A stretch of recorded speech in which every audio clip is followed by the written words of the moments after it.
Que todos estejam bem. Aqui é Alexandre Nascimento do Education for Dentist. Hoje nós vamos falar aqui de algo muito importante na odontologia estética restauradora adesiva, que é o quê? Fotopolimerização e fotopolimerizadores. Mais especificamente, fotopolimerizadores. Qual o critério da tomada de decisão para adquirir um fotopolimerizador? Daqui a pouco a gente volta.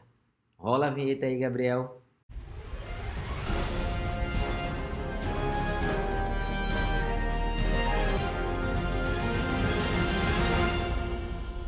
Bem, como tínhamos falado, estamos aqui para falar especificamente da tomada de decisão, dos critérios para a compra de um fotopolimerizador, né? Vocês podem nos seguir no Instagram, no Facebook, no YouTube, em diferentes mídias sociais, e a gente vai trocando esse conhecimento que a gente já adquiriu há algum tempo na nossa experiência clínica e estamos mais uma vez aqui para continuar essa nossa conversa, nosso bate-papo.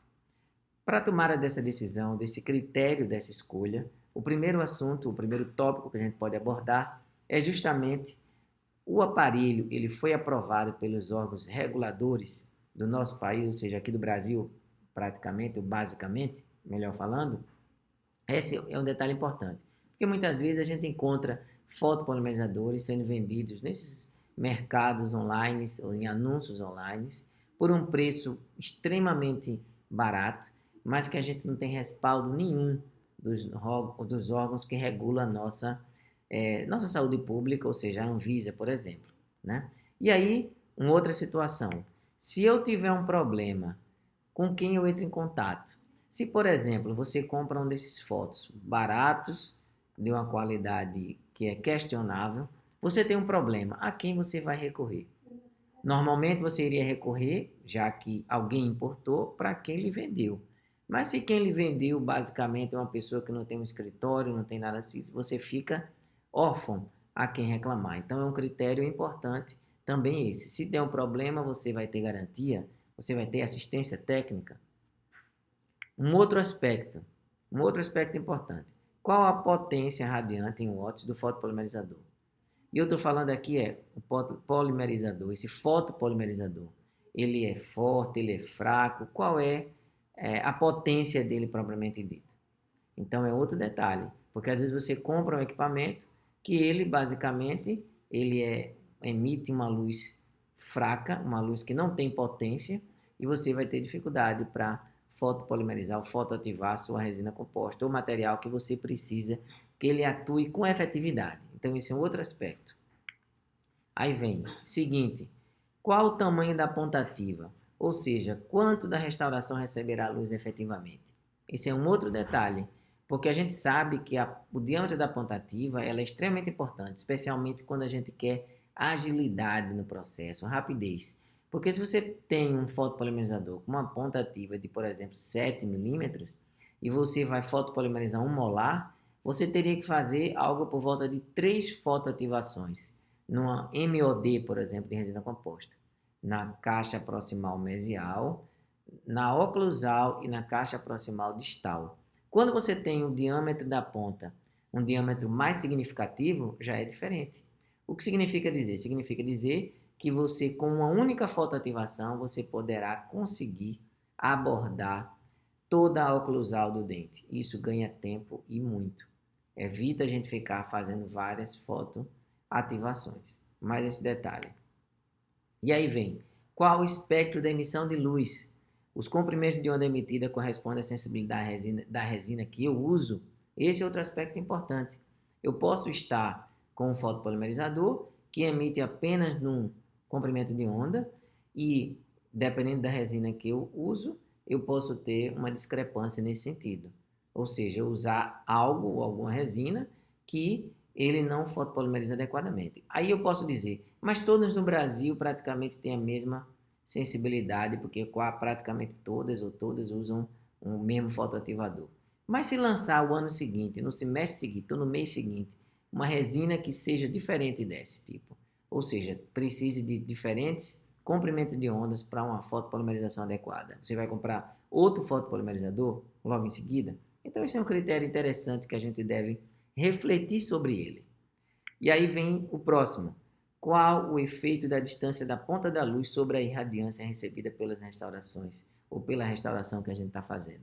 Esse é um aspecto importante. Significa dizer, primeiro, porque o diâmetro vai influenciar nessa situação. Segundo, nós também temos que pensar na homogeneicidade dessa luz. Significa dizer que eu posso ter uma ponta que a luz, ao invés dela ser emitida de forma homogênea, ela seja emitida de forma que não é homogênea, ou seja, diferentes partes da restauração recebem diferentes fotoativação. Isso é um critério que também é importante a gente perceber, a gente refletir sobre isso. Daí vem um outro aspecto, o sétimo aspecto. Eu gosto da ergonomia do fotopolimerizador, poderia acessar todas as restaurações na boca com ponta do fotopolimerizador que o meu apresenta, ou seja, a ponta que o meu fotopolimerizador apresenta. Essa é outra questão, porque às vezes o que é que eu posso ter? Eu posso ter uma ponta de um fotopolimerizador que eu não atinjo todas as áreas da boca, ou seja, todas as áreas que eu posso ter uma restauração localizadas em diferentes regiões da boca, algumas áreas eu posso não atingir adequadamente com a ponta do meu fotopolimerizador. E esse também é um aspecto extremamente importante para a gente refletir sobre. E aí vem outro aspecto. Como desinfecto a luz? Esse equipamento, ele aceita que eu aplique um álcool isopropílico ou algum material que eu possa usar para desinfectar? Imagine nesses dias de hoje de coronavírus, como isso é importante, né? Outra situação importante. Outro aspecto, quais barreiras estão disponíveis e quanto elas afetam a emissão de luz. O que eu quero dizer? Esse meu fotopolimerizador, ele apresenta, por exemplo, um saco específico de plástico fino que não atrapalhe na minha fotopolimerização. Eu vou ter que pegar um plástico e enrolar nele porque o fabricante não disponibiliza isso. O que é que eu tenho em relação a esse meu fotopolimerizador? Outro aspecto, a decisão da compra desse equipamento. E aí vai, chegando aqui próximo ao final, se funcionar por bateria, quanto custa a bateria de reposição? Outro aspecto. Por quê? Porque a bateria tem que ser de boa qualidade para fazer com que a gente tenha uma constância na emissão de luz, ou seja, a bateria vai ficando fraca, perdendo a sua carga, e eu também tendo influência na emissão de luz por esse aparelho fotopolimerizador. E se eu tenho essa bateria, quando ela estragar, porque toda bateria tem uma vida útil, eu vou ter fácil outra no mercado para eu comprar por um custo razoável. Isso também é um outro critério. E aí, para nós concluirmos, qual a durabilidade dessa unidade? Quão facilmente ela vai quebrar se cair? Ou seja, a resistência. Porque, obviamente, ninguém tem um fotopolimerizador para deixar cair no chão. Mas no dia a dia, na rotina do consultório, isso é possível. E esse equipamento ele é resistente à queda. Então, também outro aspecto importante. Então, esses são critérios que a gente pode pensar na hora que a gente vai fazer a aquisição desse equipamento. Tá? Então, reflita sobre isso. Quem quiser, volta para a imagem, analisa critério por critério, porque isso é de extrema importância na tomada de decisão. Lembrando que o equipamento fotopolimerizador é um dos equipamentos que a gente usa com uma constância muito grande dentro do nosso consultório odontológico, seja ele privado, seja ele público. E por isso devemos fazer um investimento que ele merece.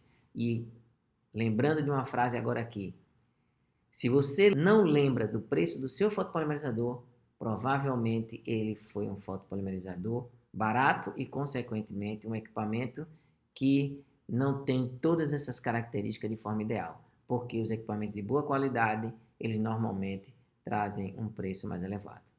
Era isso que a gente tinha que falar por hoje e, por isso, meus colegas, espero que todos vocês estejam bem, saúde, paz, vida longa e nos sigam nas diferentes mídias sociais. Aqui é Alexandre Nascimento, do Education for Dentist. Grande abraço, saúde, paz e vida longa. Fiquem em casa, show coronavírus, tô em casa. Um grande abraço para todos vocês.